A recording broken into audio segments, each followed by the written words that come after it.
Hola, bienvenidos a Los Jóvenes y el Derecho. El día de hoy hablaremos de... si debe permitirse La adopción homoparental.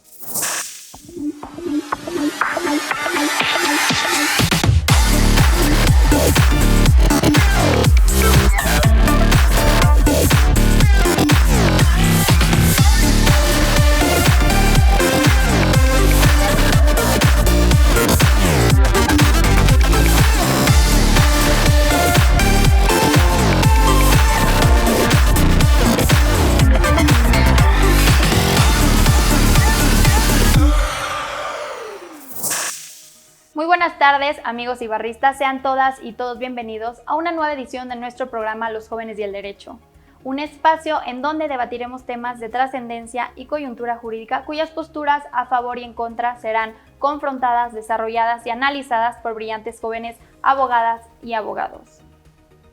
Han sido muchos los años en los que hemos visto la lucha entre derechos entre personas con distintas preferencias sexuales. Esta lucha tan solo la vemos reflejada como por ejemplo en la regulación del matrimonio. Sin embargo, en el tema que debatiremos el día de hoy se ven inmersos no solamente decisiones por parte de dos adultos, sino también se encuentran implicados derechos de menores de edad. Y bueno, el día de hoy tenemos a dos grandes invitados quienes nos compartirán sus reflexiones y posiciones en torno a este tema. Bienvenido Juan Pablo, bienvenido Mario. Muchas gracias por venir a una edición más de nuestro programa Los Jóvenes y el Derecho. Es un gusto tenerlos con nosotros. Juan Pablo, si gustas para iniciar, ¿le pudieras comentar a la audiencia en 3 oraciones tu semblanza curricular seguida de algún pasatiempo o hobby favorito? Gracias, Valeria, con mucho gusto. Gracias por la invitación. Gracias, Mario. Gracias a todos. Buenas tardes. Mira, en 3 renglones, yo estudié Derecho en la Escuela Libre de Derecho. Ahí mismo hice la maestría en Derecho Constitucional. Y sobre el hobby, yo diría que ahorita mi único hobby es leer. Sí, básicamente eso. Qué padre, una nunca termina de aprender. Mario, ¿qué te parece si para que la audiencia pueda conocerte de la misma forma un poquito mejor, nos pudieras dar un resumen en 3 oraciones de tu semblanza curricular seguida de algún hobby o pasatiempo favorito? Claro que sí, Valeria, con mucho gusto. Bueno, primero que nada agradecerles mucho la invitación a este programa de la Barra Mexicana de Abogados. Bueno, soy abogado de la UNAM, de la Facultad de Derecho, me gradué de ahí con mención honorífica. Después hice estudios de especialidad en Derecho Público y maestría en Derecho en la Escuela Libre de Derecho. Y como un tercer elemento, pues muchos años de mi vida me dediqué al servicio público. Ahora mismo me dedico a la práctica privada y soy docente en el Instituto Nacional de Ciencias Penales. Como hobby o pasatiempo, me gustan los toros, me gusta ir a las corridas de toros y también de repente, aunque ya cada vez lo practico menos, me gusta el tenis. Mira, están muy padres, pero híjole, es muy extremo. Claro. Y el tenis, a mí me fascina el tenis, entonces a ver cuándo vamos a echar un partido. Claro que sí, Valeria, con todo gusto. Bueno, ¿qué les parece? Y para dar inicio, me gustaría dividir este debate en 3 secciones. 1. ¿Cuáles son las cuestiones doctrinales? 2. La problemática del tema. Y 3. Las posiciones finales de nuestros invitados. Juan Pablo, ¿qué es la adopción? ¿Cuáles son sus requisitos? ¿Y por qué es posible o no es posible que una pareja homosexual pueda adoptar? Gracias. Sí, Valeria, mira, en términos generales, la adopción es un acto jurídico que crea un vínculo de filiación entre la persona adoptante y la persona adoptada. También de forma genérica, los requisitos para adoptar y con relación a nuestro tema, que es adopción monoparental, homoparental, pues el principal requisito sería que los cónyuges hayan mantenido un vínculo de cuando menos 2 años, o también en el caso de los concubinos. El Código Civil establece más requisitos para el caso de personas solteras, por ejemplo, que sean mayores de 25 años de edad, pero pues por el momento me parece que vamos a dejarlo acá. Estamos abordando el aspecto doctrinal. ¿Quieres que enfatice más sobre la adopción o sobre las bases generales de adopción o parental? Sí, ¿cuáles son en realidad las bases generales de la adopción? Ok, la adopción, como comentaba ahorita, debemos entenderla como un acto jurídico, pero sobre todo como un derecho de los menores de edad. La adopción tiene que verse a través del crisol del interés superior de la infancia, más que como una posibilidad de alguna persona adulta para tener la patria potestad sobre algún menor, es desde el menor, desde donde debemos enfocarla. Partiendo de esa base, pues lo que siempre debe privilegiarse al momento de ver y realizar este acto jurídico es el interés superior del menor. Siempre ha de prevalecer las condiciones de la niña o del niño, o sea, las buenas condiciones sobre cualquier otro punto. Digo, entrando un poco en materia sobre la adopción homoparental, el código no distingue si los adoptantes tienen que ser hombre o mujer. Desde la reforma en 2009 se permite entonces, por lo menos de forma tácita, que cualquier pareja pues adopte a un menor. Okay. Eso es. Ok, entonces de cierta forma el código no distingue si se puede o no se puede adoptar, ¿no? Ya que, como bien lo has mencionado, el código es abierto, ¿no? Ha dejado esto de manera abierta. Ahora, Mario, ¿nos pudieras explicar qué derechos se encuentran en pugna en la adopción homoparental? Sí, Valeria, con mucho gusto respondo. Hay dos derechos en pugna que esencialmente yo diría nada más, solamente es uno. Es el derecho del menor, en este caso, a tener una familia. Y en ese sentido, como lo dijo Juan Pablo, el derecho que le asiste al menor es en función de su interés superior, es decir, un derecho a formarse, educarse, ser alimentado, proveer, que se le sea proveído por una familia sus insumos esenciales, que es educación, vestido, etc. En ese sentido, no es un derecho de una pareja a satisfacer sus necesidades vitales como un capricho, es el derecho que tiene un menor a estar dentro de una familia. Y en ese sentido, quisiera enfatizar una cuestión, que es la cuestión de constitucionalidad.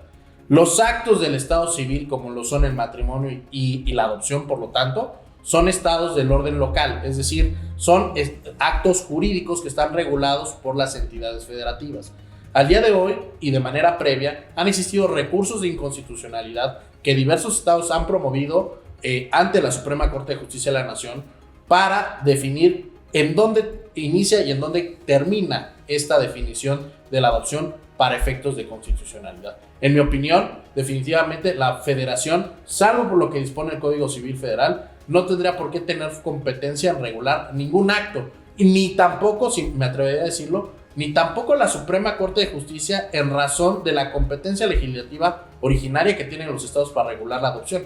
En este sentido, a mí me parece que en concreto los órganos judiciales y quizás la Corte, la Suprema Corte ha excedido sus facultades y ya entra en una fase de activismo judicial donde nos está imponiendo un razonamiento que no obedece necesariamente a lo que dice nuestra Constitución en cuanto a esta distribución de competencias entre un orden federal, un orden local y sobre todo respetar la voluntad popular del legislador que ha definido en los códigos civiles locales que el matrimonio es una unión entre un hombre y una mujer y que por lo tanto la adopción solamente corresponde darla a ese tipo de figuras jurídicas. Juan Pablo, entonces resumiendo lo que nos acaba de comentar Mario, ¿existe el derecho a ser adoptado o el derecho a la adopción? Gracias, Valeria. Mira, existen ambos. Quiero decir varias cosas en esta participación.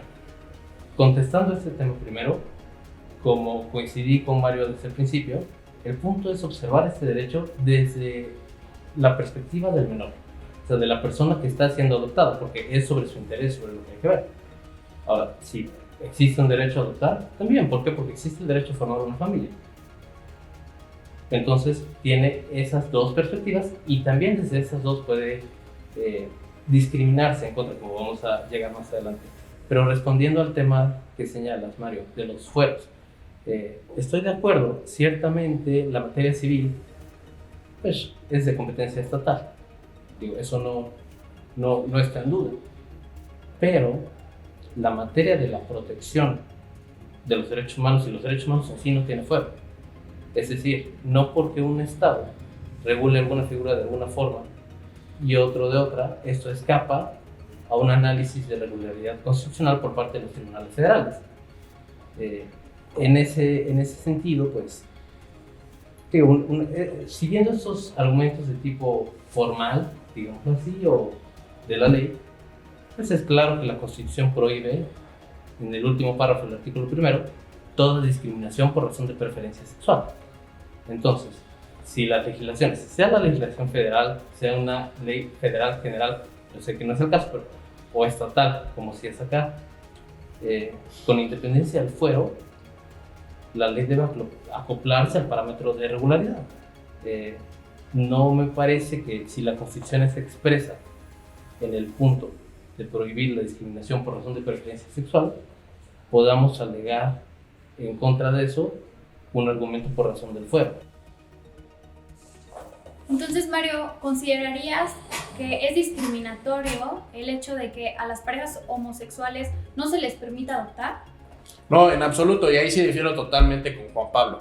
De entrada no existe un derecho a adoptar, existe un derecho a ser adoptado. Si asumimos que existe un derecho a adoptar, sería absurdo exigirle al Estado que todas las personas que quisieran adoptar se les cumpliera ese deseo. La ley no es una convención social, es decir, la ley no está para cumplir caprichos. La ley atiende a la razón.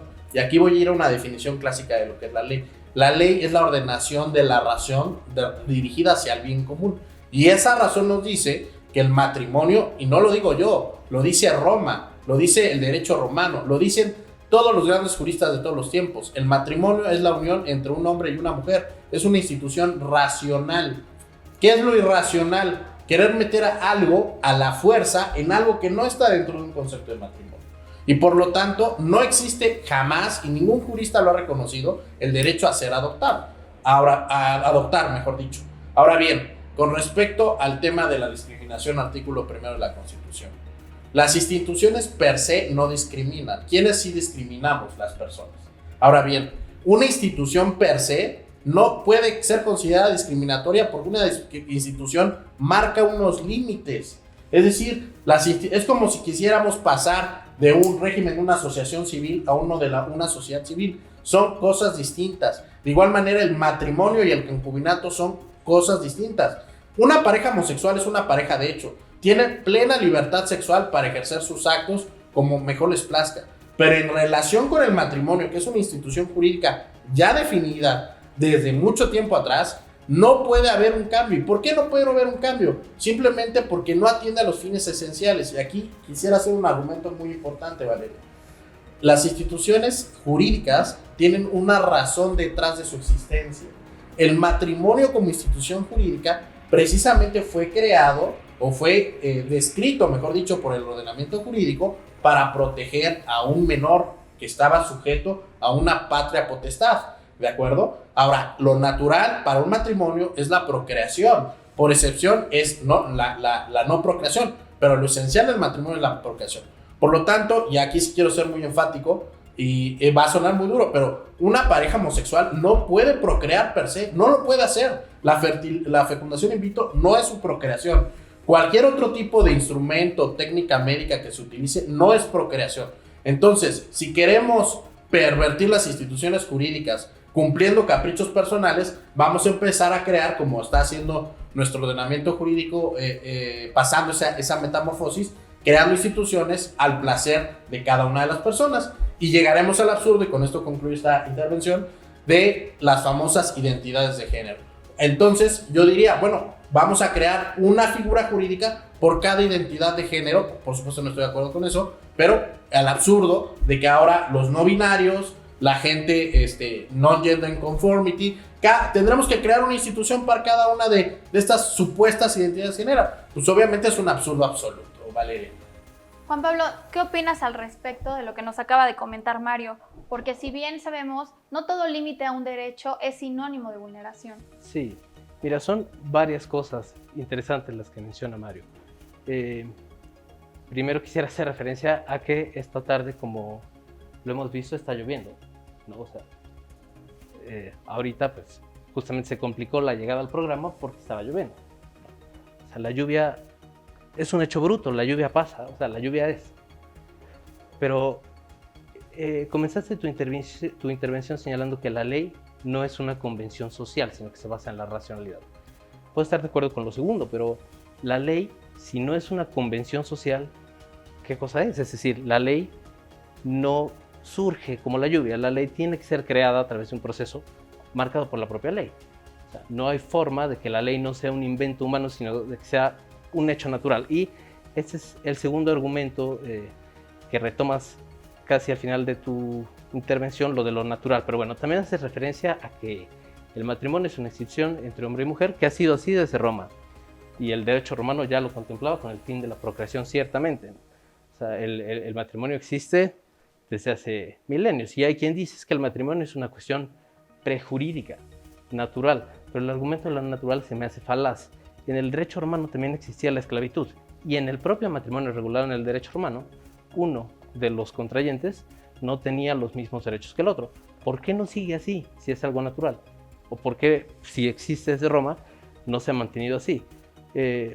A mi parecer, esta distinción y lo que hago entre la lluvia y la ley, pues en términos más teóricos podemos decirlo como hechos brutos y hechos institucionales. Los hechos institucionales son las creaciones humanas, las convenciones, o sea, todo lo que culturalmente creamos. Como el derecho, como el procedimiento penal, como la reunión en esta mesa. Y si bien todas las instituciones son creadas por los humanos, como la ley, no estoy de acuerdo tampoco en que las instituciones por sí mismas no discriminen. Sobre todo esta institución como el matrimonio está pues regulada en el Código Civil, y tú sabes perfectamente que hay distintas formas de discriminación. Discriminación directa, indirecta, normativa. O sea, cuando la propia norma genera una distinción irrazonable, como en este caso, basada en la preferencia sexual, o en ese argumento de la naturalización o de lo natural, porque ¿qué es lo natural? Y hacia allá va la última parte de tu intervención. Lo natural me parece que es la normalización del orden en el que vivimos, es decir, uno percibe como natural el medio en el que está inmerso, pero porque se olvida que vivimos inmersos en la cultura y que la cultura la creamos nosotros.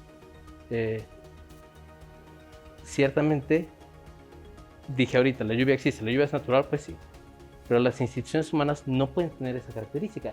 Alegar esencialismos o que el matrimonio debe ser así, porque siempre ha sido así, o porque su único fin es la procreación, se me hace desconocer una realidad muy vigente en el país y en todo el mundo, atentar contra la posibilidad de que cada quien ejerza su derecho a la familia de la forma que mejor le parezca. Y bueno, también decir que si las personas homosexuales no pueden procrear y afirmar tajantemente que no se puede procrear, pues se me hace un poco no vigente. Es decir, no se puede procrear mediante la cópula. Digo, eso es cierto. ¿Por qué? Porque biológicamente es imposible.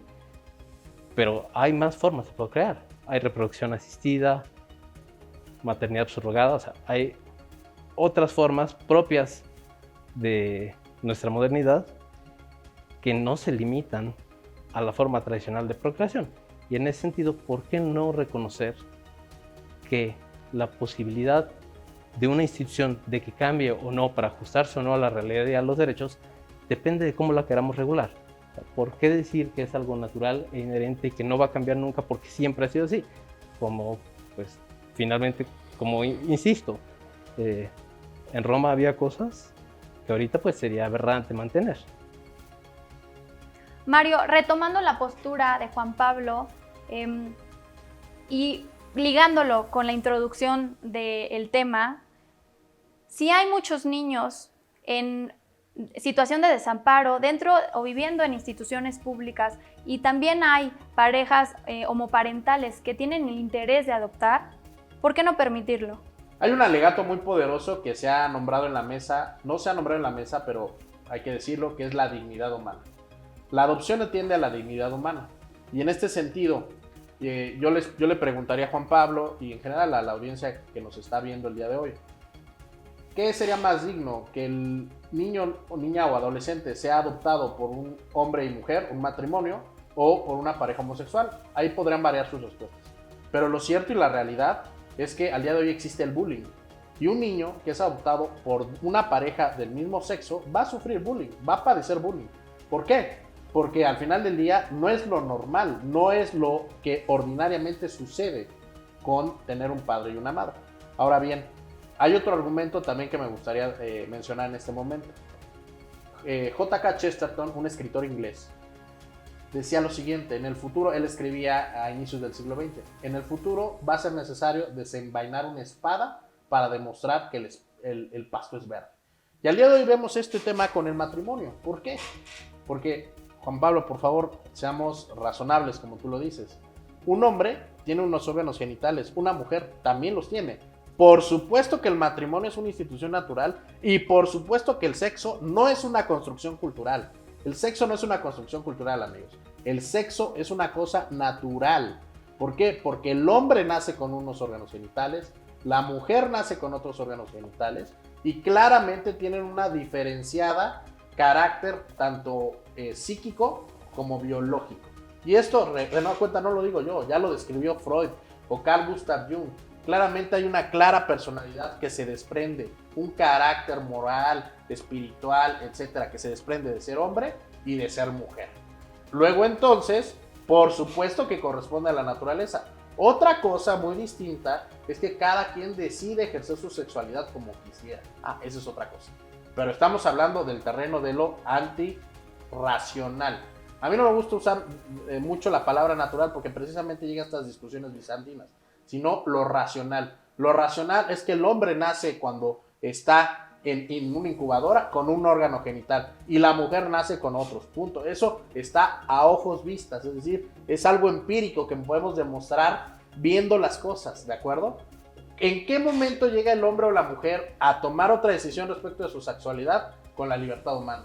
Y por eso, en función de la libertad humana, es porque el matrimonio no debe de comprender a este tipo de parejas. Y voy a mencionar aquí también otra frase.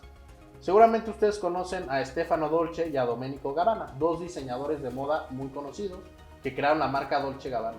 Ellos públicamente han declarado su homosexualidad y adelante es su libertad.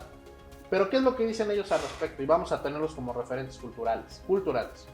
Ellos dicen, el matrimonio debe no debe incluir a las parejas del mismo sexo. ¿Por qué? Porque la vida que llevamos las personas homosexuales privilegia dos cosas: la libertad y privilegia el deseo. Y en función de eso, un niño o niña o adolescente que esté dentro de un esquema de una pareja del mismo sexo, pues va a vivir ese tipo de incertidumbre, de inestabilidad. Hace poco, digamos la década pasada, se empezó a regular en la Ciudad de México, por ejemplo, y se cambió la definición del matrimonio de tal manera que ahora ya las personas del mismo sexo se pueden casar. Bueno, ¿cuántos de esos matrimonios entre personas de su mismo sexo han durado? Muy pocos. ¿Por qué? Porque precisamente las personas del mismo sexo procuran esta cosa que acabo de decir, la libertad y el deseo. Y no lo dije yo, lo dijo Domenico Dolce y Stefano Gabbana. No van a tener esa estabilidad. Entonces, en función de eso, Valeria, yo te diría que definitivamente esa institución no puede atender de ninguna manera a incluir o incorporar a dos personas del mismo sexo y sobre todo por la dignidad humana que le asiste al menor de edad. ¿De acuerdo? Porque ya dejamos asentado desde mi postura que no existe un derecho a adoptar, existe un derecho a ser adoptado. Y en función de la dignidad humana del menor es por lo cual hay que privilegiar el esquema tal como está. Juan Pablo, llegando a la sección de posiciones finales, ¿qué tendría que pasar para que las parejas homoparentales puedan adoptar? No tiene que pasar nada, las parejas homoparentales pueden adoptar ya.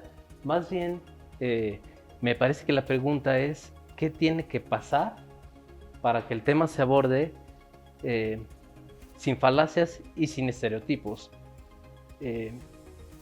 Me llama la atención, por ejemplo, cómo yo lo veo exactamente al revés.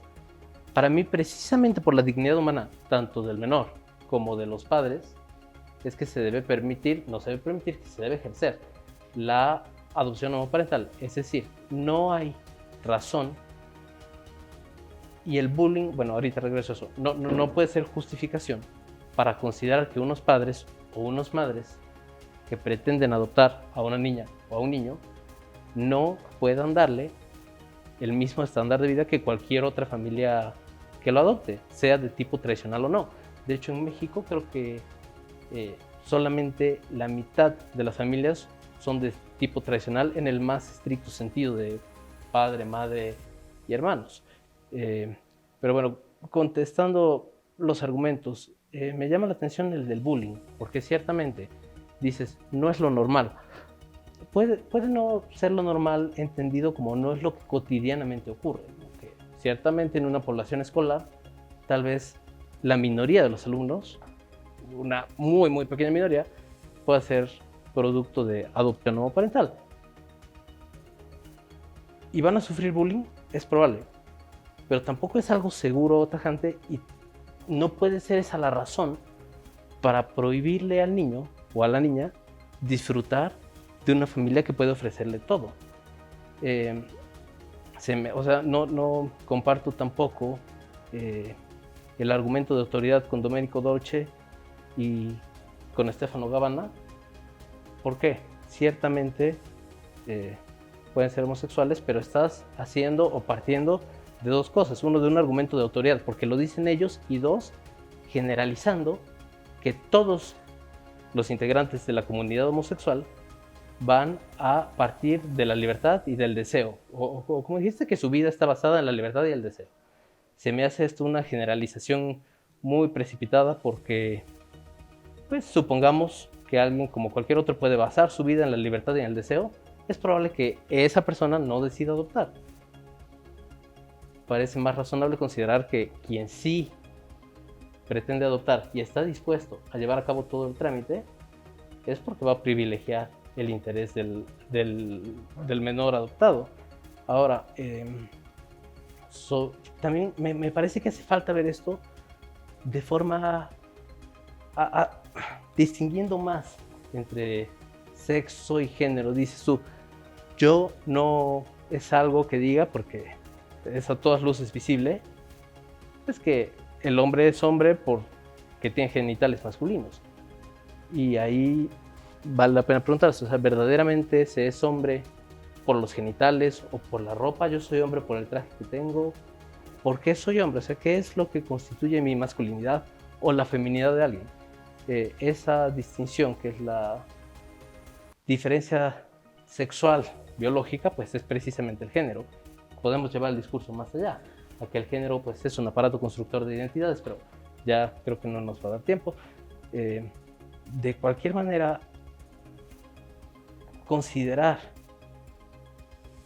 que las parejas de personas homosexuales no puedan adoptar por sus posibles tendencias a la libertad, se me hace falaz, se me hace un estereotipo, y también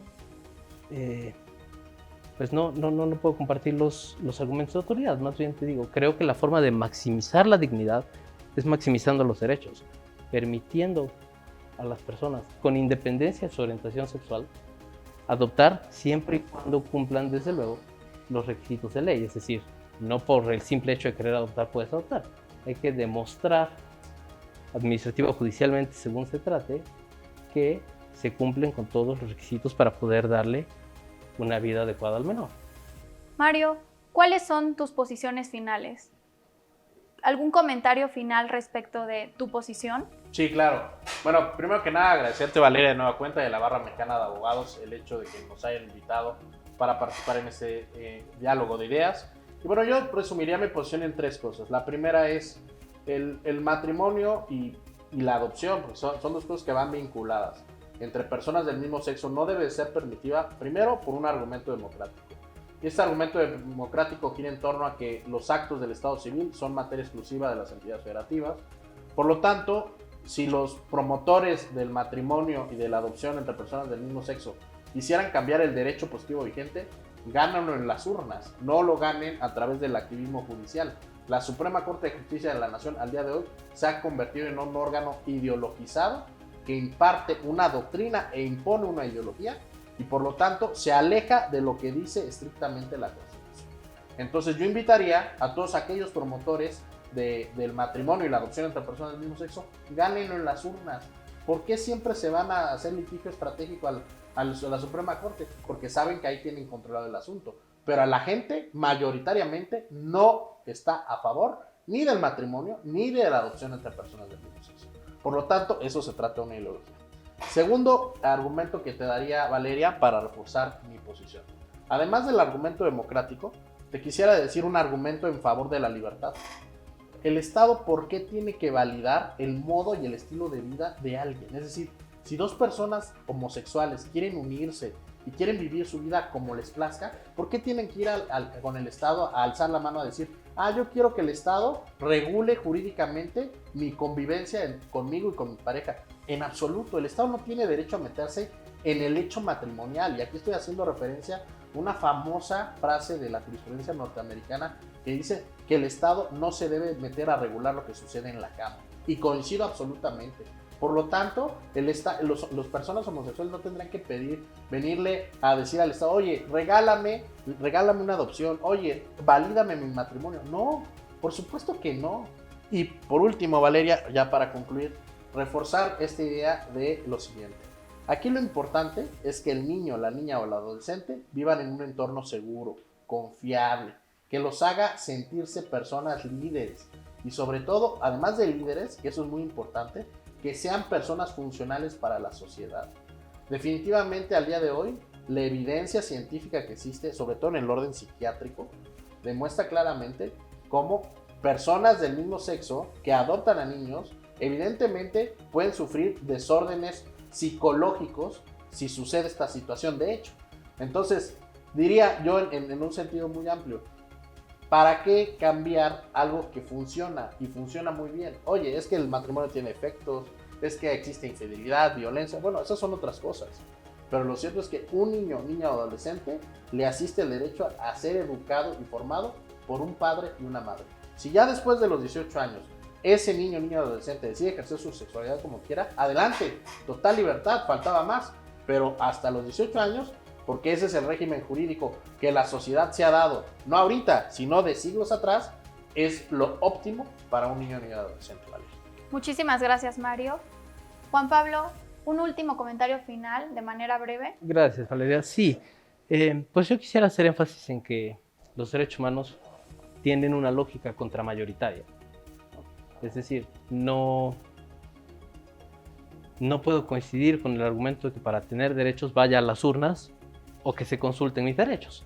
¿Por qué? Está en la Constitución y no es que la Corte haya hecho un ejercicio interpretativo extraordinario alejándose de la Constitución y convirtiéndose en un intérprete ideológico, sino, insisto, con la literalidad del artículo primero. Queda prohibida la discriminación por razón de preferencia sexual. Y eso es derecho positivo puro y duro. No se está aplicando nada más que la Constitución y no se está haciendo otra cosa más que hacer valer y prevalecer los derechos y las libertades. Esta clave contramayoritaria de los derechos es la que debe prevalecer sobre cualquier disposición de orden civil con independencia del fuero, como comentamos al principio.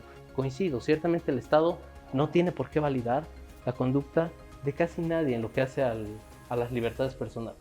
Uno no tiene por qué pedirle permiso al Estado sobre su preferencia sexual, sobre el número de integrantes de la familia, sobre la identidad de género. El Estado no tiene por qué meterse con eso. Y precisamente por esa razón y por ese gran espacio de libertad, en el que el Estado no puede distinguir por las categorías que están marcadas en la Constitución, es que no es razonable prohibir, que insisto, no está prohibida, la adopción homoparental. Simplemente el Estado que la prohíba va a ser un Estado contrario a los derechos y a la Constitución. La norma será inconstitucional. Ese es mi comentario final, es decir, lo que debe prevalecer son las libertades, son los derechos y estos no pueden quedar sujetos ni a las urnas ni a consulta alguna. Y bueno, amigos, hemos visto dos interesantes posturas en torno a este tema. Por un lado, tenemos a aquellos que consideran que deben de ponerse el interés superior del menor sobre el deseo por parte de los adultos de adoptar. Y por otro lado, hay aquellos que argumentan respecto de la necesidad de evitar o más bien cumplir con este derecho a la no discriminación y pues incentivar la igualdad de derechos entre las personas o parejas homoparentales con las parejas nucleares de cierta forma. Y bueno, ha acabado el programa. Muchísimas gracias a todos, muchas gracias a nuestros invitados por haber venido a nuestro programa Los Jóvenes y el Derecho. Sigan nuestras redes sociales, sigan nuestra transmisión. Muchas gracias a la Barra Mexicana Colegio de Abogados por este espacio de mucho aprendizaje. Y no se olviden, amigos, ustedes tienen la última opinión. Hasta luego.